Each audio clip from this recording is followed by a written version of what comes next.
Hey everyone, Joe Waxman here, the mediocre astrologer. Man, he's okay. What's up, everyone? Hope you're all doing well. Today, I want to again talk about some things that are probably going to be give me a few dislikes, and that's okay. Um, I came across it was a little talk on Twitter from a Middle Eastern Muslim woman who really clearly, in my opinion, gets to the root of the core issue of the Israel-Gaza war. And, even though it's very uncomfortable to talk about, and no matter what side you're on, you're probably going to get a lot of criticism for it. It's an issue that we still have to talk about, and we still have to come to terms with because I mean, look at the world. Everyone's up in arms about it.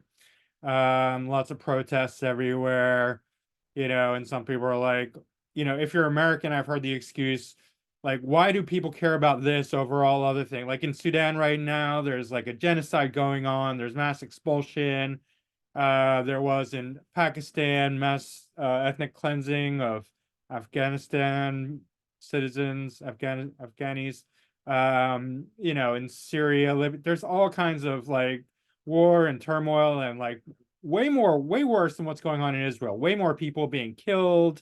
In Yemen, there's starvation, and despite all that, the Houthis are like, attacking ships and launching rockets into Israel. So the whole world, like, there's lots of stuff to be upset about and protest against. I mean, China, occupies Tibet and puts, Uyghur Muslims in concentration camps and kills them. I don't know the details, but nobody's protesting that. Nobody gives a shit about that. Nobody gives a shit about like all the stuff going on in the world, like millions dying here, there, wherever, right? But they're like, oh, because we fund Israel. I mean, really, the only funding to Israel in recent years has been for military, Iron Dome and other military stuff. Oh, so at least it's not it's not just like handing them a blank check, right?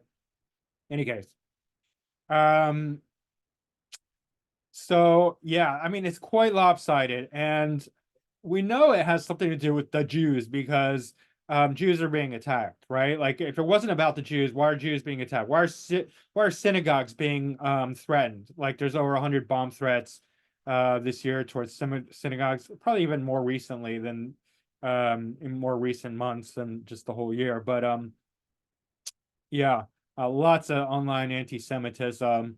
So we know it has something to do with the Jews, right? The people are up in arms that the Jews who already have too much privilege, this whole like, wait, we're at the top of the pyramid, the privilege pyramid. The Jews are right at the top. So like, how can the Jews do anything according to the wokesters? Like the Jews should just, take all the abuse because they have all the privilege. Some, bullshit like that, right?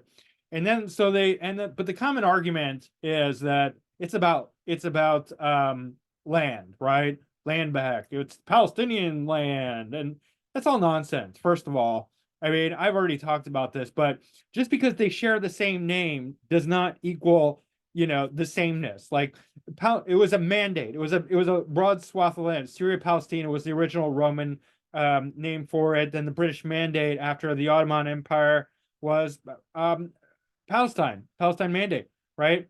And Jews were living there were considered Palestinian because Israel was not established, right? Everyone was Palestinian. So you can't just be like, well, the Muslim Palestinians who like killed all the Jews, exiled all the Jews, right? That have the rights to all the land.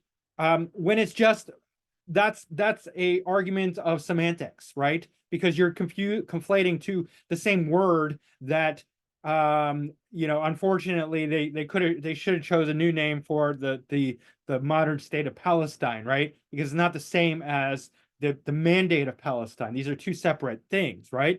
Jews were living there. Jews were building up. There's photos, there's plenty of evidence, right? Somebody was saying like, oh, this was Gaza and it was actually Tel Aviv, and it was all built up, right? And this was before the creation of Israel, right? And that was Palestine mandate. Why were Jews there in the Palestine mandate? Because it's just the name. It's like so that, like low intelligence people are like, oh, this was all Palestinian land. It wasn't Palestinian land.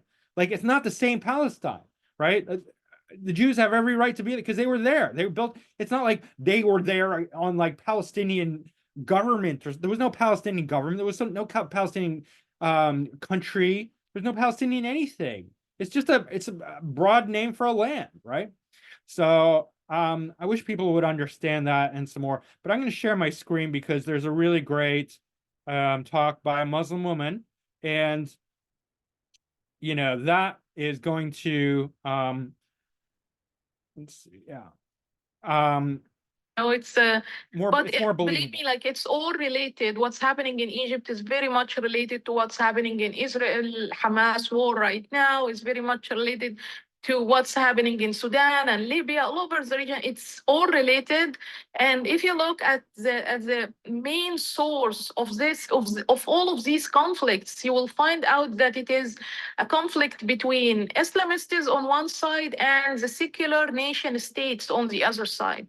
Now, this is important. A little commentary. This is important to understand. Islamists, meaning the Muslim expansionists, the ones who want the caliphate, the jihad, the takeover, the dominate, Sharia law, everything, right? These are the violent ones. These are the ones who are killing. These are the ones who want to kill Jews, particularly Jews. Not only Christians, Jews first, Christians second. Just so you know. Also gays. They're very racist against black people as well. Abid, they call them slaves, right? So these are like the monoculture, Arab ethno-nationalists. They want everything Sharia law, Muslim domination. That's Islamism, right? They strap the bombs to their chest, Allahu Akbar, and blow up a bunch of people. That's Islamist, right? The secular nations, more like Saudi Arabia, United Arab Emirates, right? Dubai, and they don't want war. They don't want their United Arab Emirates is secular. Like you can go in there as a Jew, as a Muslim, as a Christian, as a Hindu, you'd be fine, right? They're not tolerating any of that because they built a beautiful, wonderful city, modern, 100% modern. 2023. We're not in like the 15th century anymore, right? With the Islamists. They don't want war because they got so much money there and wealth and beautiful creations. They don't want war. Like, are you crazy? They want wealth, they want business, they want modern luxuries and progressive ideologies. They want freedom for everyone, freedom for women, freedom for all the different ethnicities, religions, races, modern democracy, right? Same as Israel, right? And so when the Arab nations came together in the middle of this war to decide what they're going to do, United Arab Emirates, Saudi Arabia, which is close behind in that direction. I think it was like Morocco, Bahrain. I can't remember who else. They were like, no, we don't want to attack Israel because we want negotiations. We want peace with Israel. We want progressiveness. We want modernity. And the other nations, the Islamist nations, Iran, Yemen, Houthis, who knows, Hezbollah. I don't know all the different ones. I didn't pay that much. I just know there was a group that was for and a group that was against it. And this is what she's talking about. And this is the divide in the modern Arab world. The secular progressive ones who want to be modern, follow Israel and Dubai and America, right? And the West. And the one who want to regress into like, beating women to death for not wearing a hijab, right? Throwing gays off the roof, right? Stuff like that. Blowing up Jews, killing Jews, stuff like that. So it's like the core of all of these conflicts. Of course, there are like other layers above these conflicts that appear later on, but this is like the base. And I think it is also something that the Western world has to be very careful about, because this dilemma or this big problem is now being exported to them purposefully by Islamists. And we can just, anyone can search for this. There is a text written by the Muslim Brotherhood leaders in the United States in 1990s. It was discovered by federal investigations and now released for public to read. But in this text, the Muslim Brotherhood had a clear plan about sabotaging the West from within. 100-year plan. Exactly, to sabotage the West from within, which means that they. Now you can already see this in Europe, especially in places like England, France, where the jihadists, the Islamists, They want to take over. They're already, you can already hear them, especially with this whole inflammation with the Israel-Gaza war. They're calling for Sharia law. They're they're banding together. They're pulling in the wokesters who think that all the gay, purple-haired, gender fluid people are going to be spared. They're not. They're going to be first to be executed. They're going to be thrown off the rooftops. Believe me, like there's zero tolerance for any of that bullshit within Sharia, right? They're all going to be wearing hijabs, and if they're gay or LGBT or any of that bullshit, they're thrown off the rooftops, right? So that's in London. That's it. That's already in a lot of Europe. They had a clear vision on what they want to do to make these nation states, successful nation states in the West, collapse so they can build their own Islamic caliphate upon the ruins of these nation states. It's happening. This is what they have been doing in the Middle East for so long, ranging from Iran to its militia all over the region, It's up happening to in Sudan. Hamas, up to the Sunni Islamist organizations like the Muslim Brotherhood, ISIS, and Al Qaeda, and so on. All their goal is simply just. Now we have this modern idea that you cannot criticize anyone who has brown or black skin, right? Or religion. And that's completely false, right? Criticize away. If their ideology is wrong, then it's like only white people can be criticized. Like this stupid, and like, the king of white people is the Jews, apparently, right? So criticize the Jews, criticize the white people. Don't criticize anything brown people are doing or black people, right? Wrong, right? The Arab Muslims are the colonizers of the Middle East, right? They have 50 plus Muslim nations, and they're doing it right now in Sudan. They're killing people and exiling them to create a Muslim majority state. These are Muslim Arabs.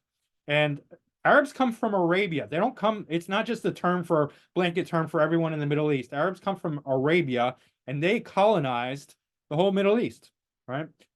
You hear natives who look brown, and they to Western eyes you'd say, oh, they're Arabic. You hear them talk, they say, we're not Arabic. We are, Egyptian. I've heard Egyptians, original Egyptians are not Arabic. The Arabs came and colonized Egypt. The original Egyptians are not Arabic. Just to put that into context, Arabs are colonizers. Not all of them, but the Islamist side of it, right? The Muslim ideology combined with, the Arab dominance. I don't know, something about that. It is more of the Muslim ideology, because you see it in Asia where it's not Arabic, as well. But anyway, To dismantle the nation states and build their own Islamic caliphate upon this nation state.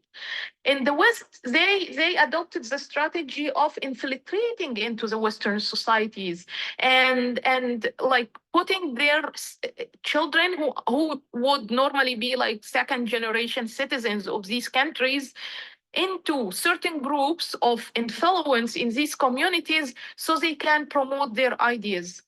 One of these manifestations of this evil plan we are seeing happening right now in reaction to the Israel Hamas war. All this twisted rhetoric about Hamas being a resistant movement, about being heroes of or a champion of the Palestinian cause, and this for me is nonsense. Nonsense. It has nothing to do with the truth. But this was being told to Western youth in the United States, in Europe, in universities, everywhere, by their Muslim fellows, by useful their idiots. Islamist, I would say, fellows who are saying this on purpose to promote some lies, to ally them on the side of the evil rather than being on the side of the good. And it's really shocking to see that people in the US, for example, in American universities, people who are women. You see this if you some people have bothered to interview like some of these people carrying the signs from the river to the sea, blah blah blah, all this nonsense. They don't even know what the fuck they're talking about. Most of them are ignorant as fuck. They're just going along with the crowd. They're fucking sheeple, and they're these elitist universities thinking they're so fucking intelligent. These are the dumbest fucking people on the face of the planet. These are like I don't have enough words to condemn them, because they're so fucking stupid and so high on their bullshit, like, DI, whatever. Maybe not. Maybe they got really great grades. Whatever their excuse, they're still fucking stupid. right? There's a huge difference between intellect and intelligence, right? Intellect is being able to get an A+ on a test. Intelligence is realizing that Nazis are the bad guys, right? I mean, some people are like, oh, the Nazis weren't the bad, because like you have like these ridiculous, horrible people inverting everything, right? Because they hate Jews irrationally, right? So like a lot of the sentiments online is now like, oh, were the Nazis really the bad guys? If Hamas are the good guys, then maybe the Nazis were the good. It's like this.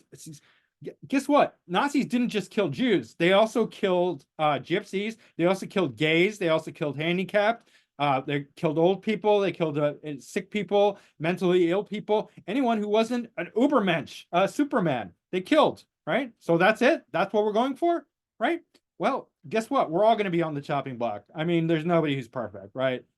So anyway, unless you want to go around killing all the neighbors and just like be like, okay, no, don't kill me. Well, you're probably next. Who belong to the LGBT community are supporting Hamas. They don't even understand that if they live under Hamas and the Sharia law, they will be immediately killed just for being an LGBT person. It's crazy. It's Fucking crazy. So idiot. when you see how brainwashed they are, you will be shocked. But there is a reason for that. Like Islamists has been preparing for this moment for so long. Stupidest That's fucking why we people on are the seeing planet. this extreme international polarization around the issue. Although it's ethically, it's very clear. We have a group of terrorists who attacked civilian people in their homes on a holiday. They attacked people in their pajamas. They raped women, they killed children, they arrested toddlers even and kidnapped them and arrested them for over a month and tortured them. And like it's a clear case. It does not even need to argue about. It's a clear case of terrorism. And there is a state responsible about these civilians, and which is the Israel state. It reacted like any other state in the world would react when it is faced by a terrorist or when it is attacked by a terrorist organization like Hamas. But actually, Hamas twisted the whole rhetoric and made it appear like the Israeli government woke up one day and decided just to kill some Palestinians, just out of the blue, just because they think the Palestinian number is increasing. Like, I know it sounds like a joke, but it was said in our media. It was said in the Egyptian media and the Arab media, like by reputable analysts. Okay, so that's her take, and it's it's an excellent take. And so I don't so here's another quick thing. I mean, this family, so they murdered some Jews, and they're like, happy about it, and they want their kids to murder Jews as well, right? So that's the culture in especially in Palestine, Gaza. It's not the same everywhere, right? We must kill the Jews in our country, in our village with our bare hands, kill them with our teeth. We will eat the Jews. Jews have always been our enemy. All right, so and here's a bunch of stuff about rape, like because people were denying rape, and we have so much evidence that they raped people. Um, you know, here, 13-year-old woman's married to a 29-year-old. This is the Islamist stuff, pedophilia. Anyway, and one last thing. Here's just a quick map of the colonization. Here's the Arabs, right? This is where they come from. This is Arabia. This is Arabs. By the way, Arabs come from Arabia, right? Jews come from Judea. That's right here. Here. Judea, Israel, Judea, Jews, Arab, Arabia, right? But then they colonize everywhere. So this idea that, and they ethnically cleanse, they monoculture, they ethnically cleanse, they clear out the traditional culture and religion and put in Arab culture and Muslim culture, right? So everything that they're accusing Israel of, they're doing, right? Yeah. A lot of the Palestinians came from Egypt and Saudi Arabia. They're not native to Palestine, just throwing that out there as an addition. Okay, so one more thing. I just throw in some astrology. Why not? All right. So right now we're in sad season, and this is not like a really deep dive into everything that's going on, because it's sort of I don't want to waste my time. It's just ongoing. Like the war is ongoing. But my point here is to say that when the sun moves closer to the spring, to these outer planets, and we move out of retrograde season, um, I think things are going to settle down more, right? So you can see already we're looking at February. So these planets are out of retrograde, right? So we'll have an easier time come spring, right? Because then their most of the planets will be out of retrograde. And that is going to be a more fluid, agreeable time where people can come to meet each other and make peace and understanding and things like that. We do have Jupiter, actually. Look at this. Jupiter conjunct Uranus, which should be quite exciting. And that also is quite interesting because Uranus tends to radicalize Jupiter, meaning that philosophies, religion, ideologies can become even more extreme. So that might not be so great, right? Even though there's no retrogrades, there could be an element of really extreme kind of thinking. It could be quite brilliant in certain ways as well. Uranus is often brilliant, but a lot of times, especially with Jupiter and Taurus, I would say a lot of because I don't have a lot of experience with this, but Jupiter and Taurus it's not a very dignified Jupiter. So with Uranus together with Jupiter and Taurus, this may be also Uranus is not great in Taurus. This may be more on the radical side rather than on the really progressive, brilliant side of things. If you understand what I'm saying, like the integrity is not very great here. So it could tend towards negative radicalization of religion and philosophy and higher mindedness, belief systems, things like that. So that's something to consider and to keep in mind. Let's see.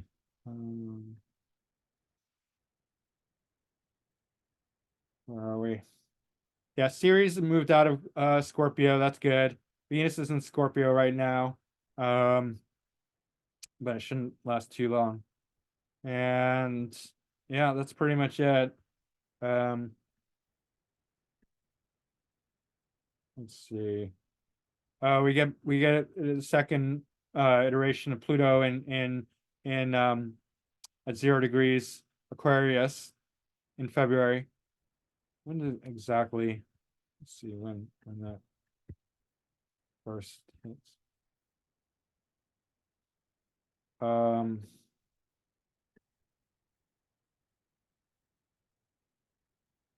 Ingress.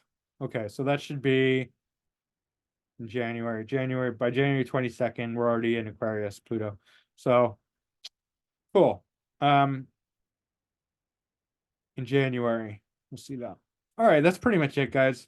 Just wanted to make another video, share what's on my mind. Probably not everyone's gonna like it, but again, if you don't like this kind of stuff, don't watch, right? And if you're just watching to be like, he doesn't have my opinion, dislike, you already know I'm not gonna have your opinion if you're like, free Palestine, free Palestine. You know what free Palestine means, by the way? Free Palestine means erase Israel. That's just just in case you're wondering, all the stuff they think they want to whitewash it.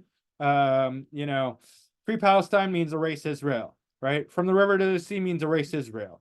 Intifada means kill Jews, kill Israelis, right?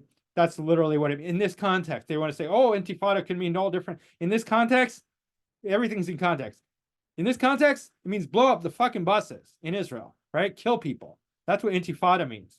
And so, free Palestine, from the river to the sea, these are all genocidal chants. So just in case you're on that side of things, know what you're saying. That's literally what it means. And you don't get to redefine it. That's not the way it works. You don't get to say, oh, it means something peaceful. That's not what it means. What it means to the Islamists is kill all the Jews. And they say so. right? I have tons of evidence of that if anyone's in doubt and wants to challenge me on that point. But anyway, guys, that's it for now. Hope you're all doing well, and I will see you again soon. Any case, I'm the mediocre astrologer signing off. He's okay. All right, guys, laugh it off. Take a victory laugh for me, or for yourself, or for somebody you love. I don't know. Have a good one. Take care. I'll see you soon. Hit that like button. Thanks. Bye.